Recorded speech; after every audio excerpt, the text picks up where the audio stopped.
Hello दोस्तों, मेरा नाम है अनिल और आज हम बात करेंगे एलआईसी की पॉलिसी में नॉमिनी कैसे चेंज करें।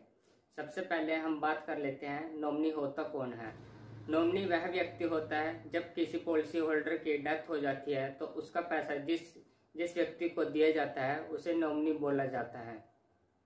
जब आप नई पॉलिसी लेते हो तो आप उसमें तभी नॉमिनी को ऐड करवा सकते हो। यदि आप नई पॉलिसी लेते वक्त पॉलिसी में नॉमिनी ऐड करवाना भूल गए हो तो आप बाद में भी इसमें नॉमिनी को ऐड करवा सकते हो।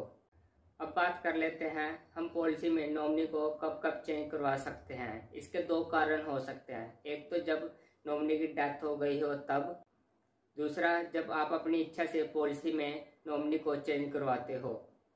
यदि आप नॉमिनी की डेथ होने पर पॉलिसी में नॉमिनी चेंज करवाते हो तो आपको यहाँ पर कोई भी चार्जेस नहीं देने होंगे, लेकिन जब आप अपनी इच्छा से पॉलिसी में नॉमिनी चेंज करवाते हो तो यहाँ पर आपको एलआईसी को 100 रुपये चार्जेस देने होंगे। अब बात कर लेते हैं आप पॉलिसी में नॉमिनी को कितनी बार चेंज करवा सकते हो। तो यहाँ पर आप पॉलिसी में जितनी मर्जी बार पॉलिसी को में नॉमिनी का नाम चेंज करवा सकते हो, लेकिन हर बार आपको यहाँ पर 100 रुपये चार्जेस देने होंगे। सिर्फ आपको तब पैसे नहीं देने हैं जब आपकी के नॉमिनी की डेथ हो गई हो और तब आप नॉमिनी का नाम चेंज करवा रहे हो। अब बात कर लेते हैं क्या हम पॉलिसी में एक से ज़्यादा नॉमिनी भी रख सकते हैं। जी हाँ, आप एक से ज़्यादा भी नॉमिनी रख सकते हैं और साथ ही उनका शेयर भी आप अपने हिसाब से चुन सकते हो। कई बार हमारे सामने ये क्वेश्चन भी आता है कि जब पॉलिसी होल्डर की डेथ हो जाती है और साथ ही नॉमिनी की भी डेथ हो जाती है तो ये पैसा किसको मिलेगा। तो इस केस में जो भी पॉलिसी होल्डर के लीगल हायर्स या बेनिफिशियर होंगे उनको ये पैसा दे दिया जाएगा।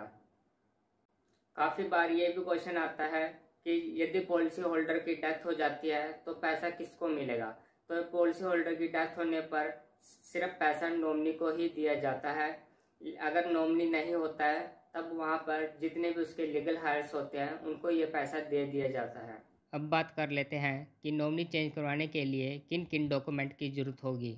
तो यहाँ पर हमें पॉलिसी होल्डर का आधार, नॉमिनी का Aadhaar, policy bond, death certificate nominee का। डेथ सर्टिफिकेट उस नॉमिनी का लगेगा जो मर गया है, और साथ ही एलआईसी फ़ोन नंबर 3750। ये सभी डॉक्यूमेंट आपको नॉमिनी चेंज करवाने के लिए देने होंगे। आशा है कि आपको नॉमिनी से जुड़ी सभी जानकारी मिल गई होगी। फिर भी यदि आपको एलआईसी से जुड़ी और कोई प्रश्न है तो आप हमें कमेंट करके पूछ सकते हो। दोस्तों, आपको वीडियो अच्छी लगी हो तो वीडियो को एक लाइक करें, शेयर करें और कमेंट करके अपनी राय जोड़ दें। दोस्तों, वीडियो देखने के लिए धन्यवाद।